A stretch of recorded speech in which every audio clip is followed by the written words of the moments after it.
ఈ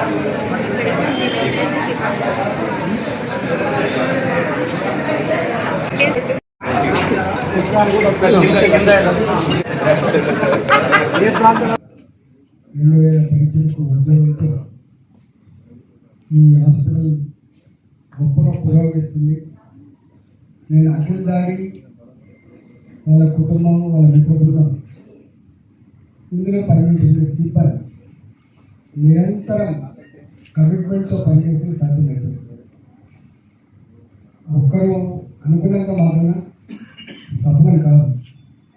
ప్రభుత్వ పురోగమనంలో గొప్పగా పాల్గొనేందుకు వాళ్ళకి సూచన చేస్తారు. ఈ అఖిల్ దాడి వాళ్ళ పేషెంట్స్ చాలా అభిమానిస్తారు. ఐసీయూలో వెంటిలేటర్ మీద ఉన్నారంటే 1 లక్ష రూపాయలు దాటి అవుతున్నప్పుడు ఈ రోజుల్లో సగటు మనిషికి మా దగ్గర ఒక 50-60 వేలు వెంటిలేటర్ మీద ఉన్నప్పుడు దాన్ని కూడా సార్ మంచి మనసుతో అలాగే పెద్దవాళ్ళు మంచి మనసుతో అడిగితే ఇంకొంచెం తగ్గించడం అనేది శ్రీకర హాస్పిటల్స్ లాంటిదే. సో పెద్ద హాస్పిటల్స్ ఎట్లా చూడుందో చిన్న హాస్పిటల్స్ బిలో 100 బెడ్స్ శ్రీకర కూడా అదే చూడుతుంది.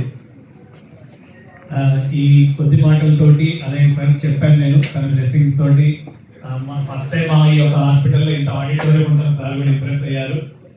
5 ఆపరేషన్ థియేటర్స్ ఈ హాస్పిటల్లో, అలాగే 3 పెద్ద ఐసీయూ, 3 కలిపి 25 బెడ్స్ మనం ట్రీట్మెంట్ చేయొచ్చు. డయాలసిస్ ఇంకో 2 నెలల్లో క్యాత్ ల్యాబ్ రాబోతుంది. క్యాత్ ల్యాబ్ రాగానే సార్ ఫస్ట్ టైం అంటే ఇన్స్టాల్ అవగానే సార్ కూడా చెప్పడం జరుగుతుంది. అందరు డాక్టర్స్ మల్టీ స్పెషాలిటీ అందరూ ఫుల్ టైం అవైలబుల్ ఉంటాము.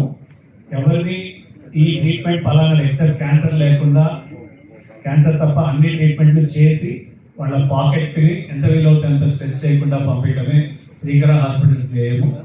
And last but not the least చిన్న రిక్వెస్ట్ ఏంటంటే మనం అందరం ఇవాళ కూర్చున్నాము. ఫస్ట్ థింగ్ లైఫ్లో చేయాల్సింది హెల్త్ ఇన్సూరెన్స్. లైఫ్ ఇన్సూరెన్స్ కూడా కాదు, హెల్త్ ఇన్సూరెన్స్ అని చెప్తూ ఇదే సార్ ద్వారా కూడా చెప్పించాలని నా చిన్న కోరిక. With this few words and thanking from the bottom of our heart, we, our family, the entire Srikara family today is 2,200 employees, sir, and we need more of your support and blessing. And we have 350 doctors.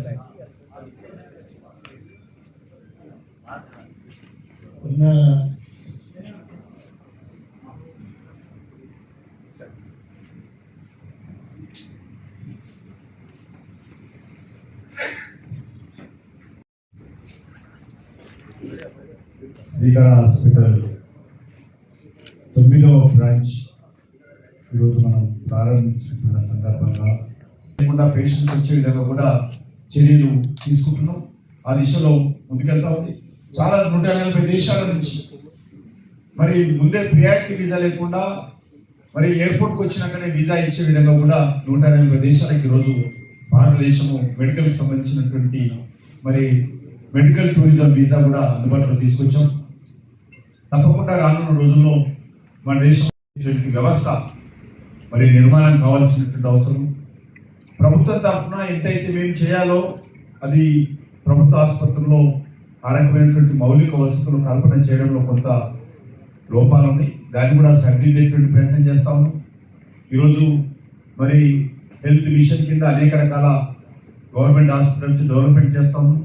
దీనికి తోడు మరి ఈరోజు ఆయుష్మాన్ భారత్ పేరు మీద దేశంలో ఉన్నటువంటి ఇప్పటికే 50 కోట్ల మందికి కార్డ్స్ ఇచ్చాము. 50 కోట్ల మందికి మరి ఈరోజు ఆయుష్మాన్ భారత్ పేరు మీద ప్రతి సంవత్సరానికి 5 లక్షల రూపాయల విలువైనటువంటి వైద్యం ఎనీ ప్రైవేట్ హాస్పిటల్స్లో తీసుకున్నా కూడా వాళ్ళకు ప్రభుత్వమే భరించే విధంగా నిర్ణయం తీసుకోవడం జరిగింది. ఇటీవల బడ్జెట్లో మీ అందరూ చూస్తుంటారు. 75 సంవత్సరాలు దాటినటువంటి వాళ్ళందరికీ, అది ఇంటర్టైజ్ హోల్డర్స్ కావచ్చు, రిటైర్డ్ ఐఏఎస్ ఆఫీసర్ అయినా, ఐపీఎస్ ఆఫీసర్ అయినా, ల్యాండ్ లార్డ్ అయినా, ఎంప్లాయ్ అయినా, పేదవాడైనా వాళ్ళకు ఏ రకమైనటువంటి ఆదాయం కార్డు సంబంధం లేకుండా 75 సంవత్సరాలు దాటిన వాళ్ళందరూ కూడా ఈరోజు భారత ప్రభుత్వము ఆయుష్మాన్ భారత్ ఇన్సూరెన్స్ స్కీమ్ వర్తించే విధంగా ఈరోజు మార్పు తీసుకొచ్చాము.